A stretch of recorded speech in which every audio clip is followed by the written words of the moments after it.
আসসালামু আলাইকুম দর্শক বন্ধুরা, আশা করি সবাই ভালো আছেন। কৃষি ও গল্পকথা চ্যানেলের নতুন একটি পর্বে সবাইকে স্বাগতম। দর্শক বন্ধুরা, এই পর্বে আপনাদেরকে আমি জানাবো ম্যাস্টাইটিস রোগ কেন হয় এবং এর সমাধান কি। আমার বাসায় যে দুধের গাভীগুলো রয়েছে, একটি গাভীর ম্যাস্টাইটিস হয়েছিল। তো ম্যাস্টাইটিস মূলত ভিটামিন ঘাটতিজনিত সমস্যার কারণেও হয়, আবার জীবাণু সংক্রমণের ফলেও ম্যাস্টাইটিস হয়ে থাকে।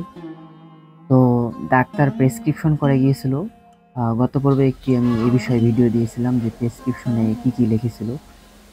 প্রথমে লিখেছিল হচ্ছে PK5, এরপর হচ্ছে মাস্টিচেক, এরপর হচ্ছে মিক্স ভি, এরপর ম্যাক্সল অর্থাৎ ম্যাগনেসিয়াম।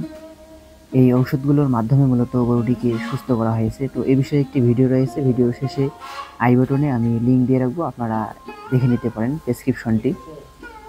তো এই ভিডিওতে আমি বলবো হচ্ছে গরুকে চিকিৎসার পাশাপাশি যে যত্ন ও পরিচর্যা করতে হবে সে বিষয়ে। তো এই মেডিসিনগুলো দেওয়ার পাশাপাশি কর্পূর, সরিষার তেল এবং ম্যাগনেসিয়াম 10 গ্রাম পরিমাণ মিক্স করে নিয়ে, ভিডিওর শুরুতেই যে দৃশ্যটি দেখেছিলেন, একটি আর কি মিক্স নিয়ে প্রতিদিন 2 থেকে 3 বার আর কি উলানটা গরুর আর কি সুন্দর করে ম্যাসেজ করে দিতে হবে। ম্যাসেজের পাশাপাশি যে ম্যাগনেসিয়াম অর্থাৎ ম্যাক্সল কুসুম কুসুম গরম পানিতে 10 গ্রাম পরিমাণ দিয়ে সুতি ন্যাকড়া কাপড় দিয়ে উলানটা মুছে দিতে হবে এবং প্রতিদিন 3 থেকে 4 বার এই মালিশটি আর কি করতে হবে। এসবের পাশাপাশি প্রতিদিন বারবার আর কি 2-3 ঘন্টা পর পর আর কি একটু সেকে দিতে হবে। বিষাক্ত বা যে নষ্ট দুধগুলো আছে এগুলো আর কি উলান থেকে বের করে দিতে হবে 2-3 ঘন্টা পর পর, অর্থাৎ দিনে কয়েকবার আর কি এই উলানটি আর কি সেকে দিতে হবে। অর্থাৎ যে নষ্ট দুধগুলো আর কি এগুলো আর কি উলানে রাখা যাবে না, এগুলো আর কি সেকে বের করে দিতে হবে।